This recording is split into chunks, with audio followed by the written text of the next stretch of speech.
Welcome to Triumph and Disaster, a show dedicated to manly creativity and culture. Brought to you by your host, Cameron McHarg.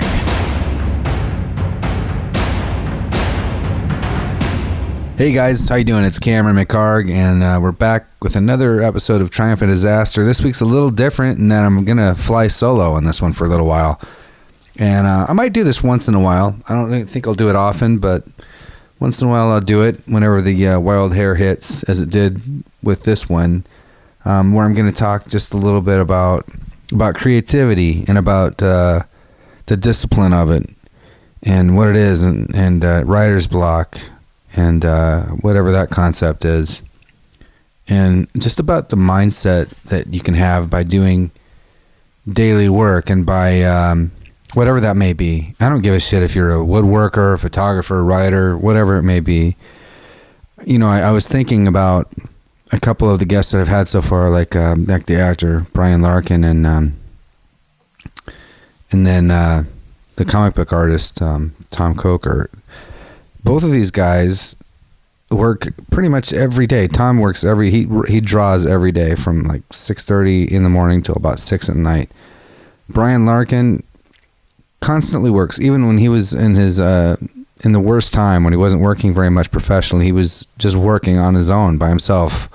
Bought a little camera and just would sit down and work, get in front of it and work every day. And so So I'm going to play a couple of clips and read a few quotes from a few different people and refer to you to a couple of things, a couple of different books, and just talk a little bit about that and how I feel about that.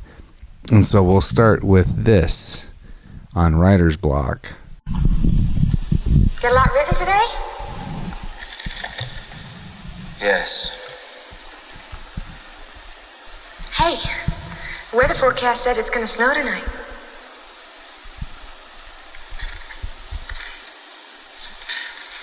What do you want me to do about it? Oh, come on, hon. Don't be so grouchy. I'm not being grouchy. I just want to finish my work. Okay, I understand.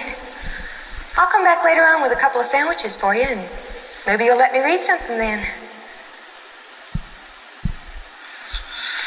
Wendy, let me explain something to you. Whenever you come in here and interrupt me, you're breaking my concentration. You're distracting me.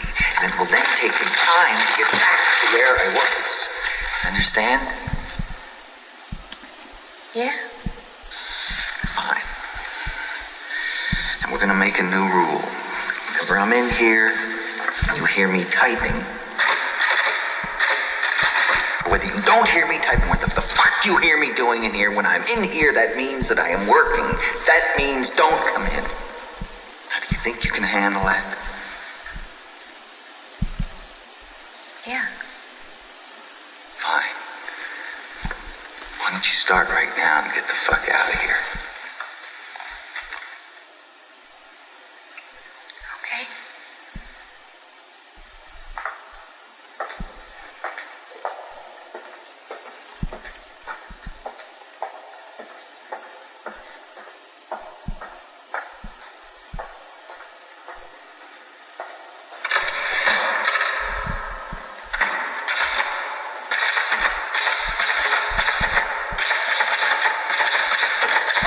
So that was obviously Jack Nicholson there in The Shining, a writer with writer's block and losing his shit. So I'll start with that. I don't believe in writer's block. I don't believe in it. I think there was a time when I did, but I don't believe in it. I think, okay, first reference here, and I'm going to refer to some older books. Maybe some of you guys have heard of these things, maybe you haven't. But there's a book called The Artist's Way by Julia Cameron. Came out, I think, probably like in the early 90s or mid-90s, something like that. And, you know, just to boil the whole thing down really quickly, there's a couple things that basically that it's all about. It's two things. One is to once a week sort of, she calls it an artist date. And that means taking some time a day just to basically go out and do something sort of indulgent and childlike and playful, whatever kind of thing that you like to do. For me, that would be like maybe going to a used bookstore. There's not very many of those around anymore, unfortunately, either. But when I read this book, I actually did it. I actually did everything, all the exercises and everything that was in it. You know, I didn't just read through it. And so that's what I did. And actually, it was very helpful for me. But that's what I did for mine personally. So that's just an example. And then the other part of it, and the most important part of it, is what she called morning pages, which is getting up, first thing you do every day. I would make coffee, but that was the only other thing I would do before I would do these things. And write 3 pages, nonstop. 3 pages, 3 full pages, handwritten pages, pen, tablet, piece of paper, whatever. And I did that. And I did it for a long time. I probably did it for years, and I still do it sometimes, actually, off and on. And it is really, really helpful. It's really helpful, man. It's I think for several reasons. But when I say I don't believe in writer's block, and this is partly what I want to talk about, when it comes down to daily work. So the morning pages serve a couple purposes. One is it's sort of a discipline to sit your ass down and do something every day. And it is creative, but in a way it doesn't necessarily have to be. It's sort of a catharsis, and it's sort of a meditation in a way. And I recommend you guys do this. Try this for give it a good month. Give it 4 weeks. See if you can do this every single freaking day, where you get up and write 3 pages. And if you think you don't know what you're going to write, you're afraid, like, you know, I don't know what I'm going to say. Believe me, there's a lot of shit. There's a lot of shit that you don't even know that's in you that you're going to say. And you can just say, I'm fucking pissed off that I'm writing this. This is stupid. This is stupid. This is stupid. This is stupid. You can fill a page saying this is fucking stupid. I'm angry. Whatever comes up into your mind, this is fucking ridiculous. I can't believe I'm doing this. Or this is a waste of time. If that's where it goes, let it go that way. I mean, you might have all kinds of other stuff coming out. A story might come out. I mean, who knows what might come out. But this is sort of the all work and no play make Jack a dull boy. But you get it out, and you get it out of your system. You get anything out of your system if you just let it fucking rip, you know? And the shit that you get out of your system is the shit that gets in your way in your life and in creativity, in your creativity. It's all this muck. It's all this stuff that you just sort of, you knock out, and you're able to have some freedom, you know, and your mind can flow a little bit. And not only that, there's so many different aspects to this that are helpful. You can purge yourself of, if you have any frustrations or anger or anything else, you can purge yourself of this, and you might not have even known that it was there.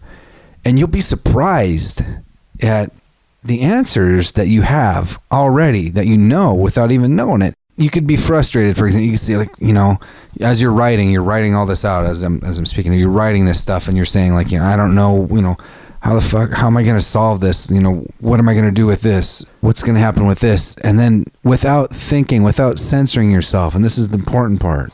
This is the very important part. And this applies to anything in the creative world, whether you're an actor and you're improvising or whatever the case may be. You don't censor it.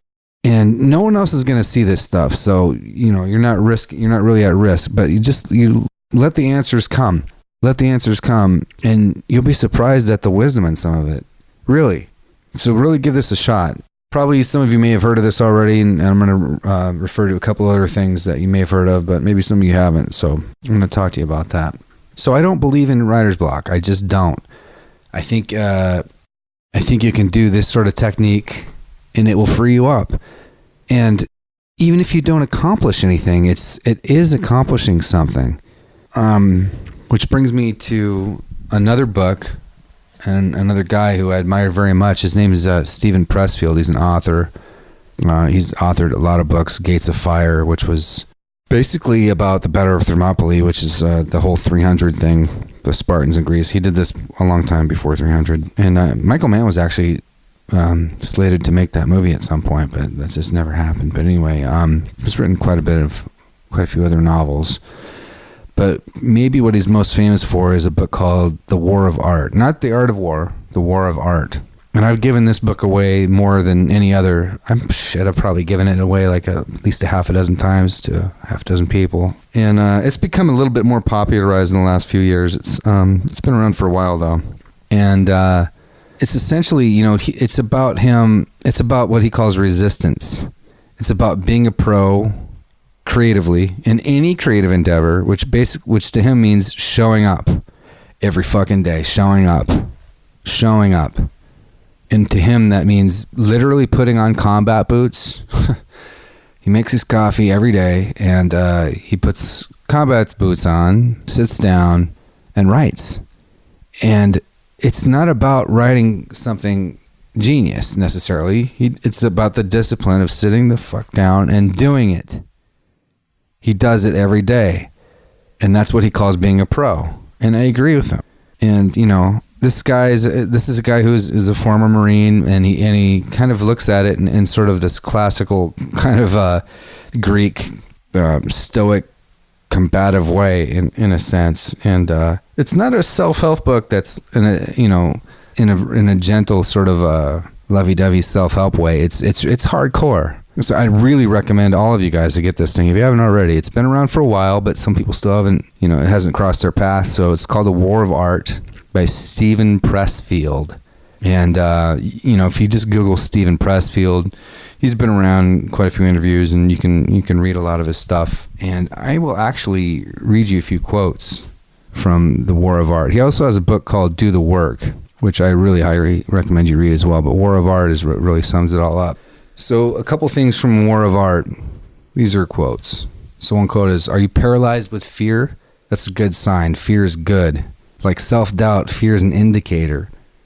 Fear tells us what we have to do. So remember one rule of thumb. The more scared we are of a work or calling, the more sure we can be that we have to do it." I'm going to jump back to Stephen Pressfield again, but that reminds me of another quote by Vincent van Gogh, who said, "If you hear a voice within you say you cannot paint, then by all means paint, and that voice will be silenced," which I think is really fucking badass. So back to Stephen Pressfield, some of his quotes from The War of Art. "If you find yourself asking, and your friends, am I really a writer?" And that applies to anything, any other art. "Am I really a writer? Am I really an artist?" Chances are you are. The counterfeit innovator is wildly self-confident. The real one is scared to death, which I really, truly agree with. Another quote is, "Our job in this life is not to shape ourselves into some ideal we imagine we might be or ought to be, but to find out who we already are and become it. The most important thing about art is to work. Nothing else matters except sitting down every day and trying."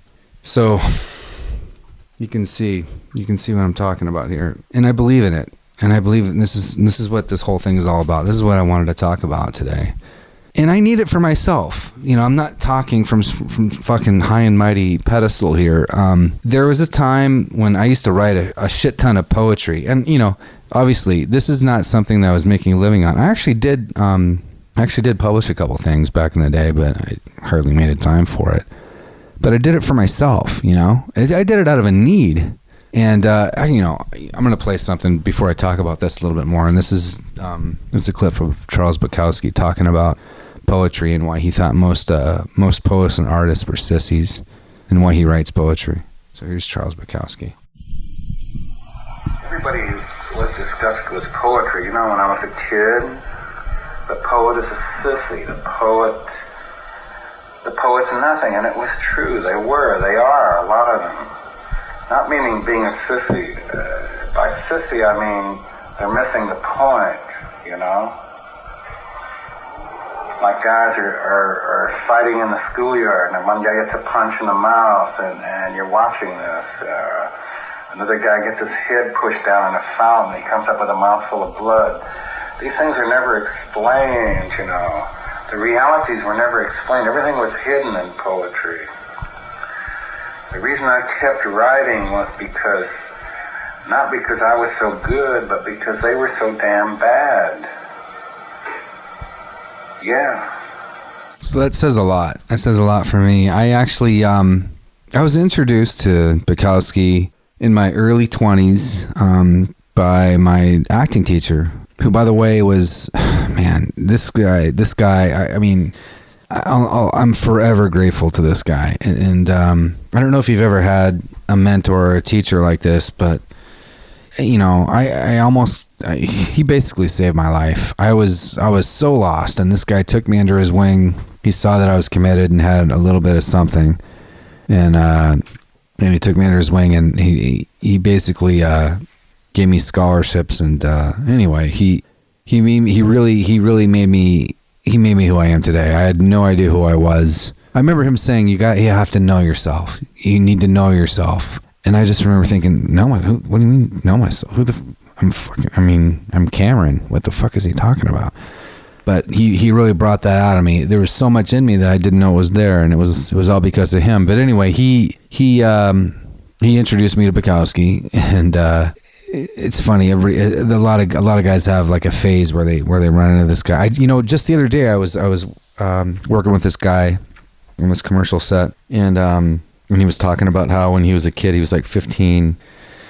He was invited by his big brother to go to some Bukowski reading. I think it was like Cal State, Northridge or Cal State somewhere. And he said Bukowski showed up and actually did a poetry reading on the toilet like he was taking a shit. He wasn't taking a shit, but he literally whipped his pants down, dropped his drawers, and sat on a toilet and did a poetry reading. Anyway, I digress. But Bukowski was maybe the first, maybe the only, not the only writer, but I think the first writer and maybe artist in any capacity that I felt as a young guy was talking directly to me.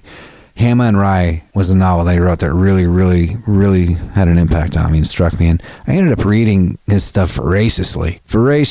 I had at least 15 of his books, novels and poetry books. And he had a big impact on me, and I think still does. But what he says really rings true to me even today. But anyway, what made me talk about him was, so there was a time, a good long time in my 20s where I was writing a poem, several poems every day. I mean, at least 2 or 3 every single day. And this is with the understanding that a lot of them were shit, a lot of them sucked. I actually dug up an old notebook of my old stuff, and some of it's good. A lot of it's not. A lot of it I'm not really sure. Maybe some people might think it is, but I'm not so sure. But that's not the point. Hemingway famously said the first draft of anything is shit. The first draft of anything is shit. The important thing is to realize that it's okay to suck, It's okay to really shit the bed. It doesn't matter. It's all part of the discipline of creating something. You have to have the balls to suck, or you'll be crippled. You have to fucking do it. And so there was a time when I was doing all this every day, and when I was studying acting with this guy, his name was Douglas Dirksen, by the way. I need to give him a little shout out. He's he was amazing.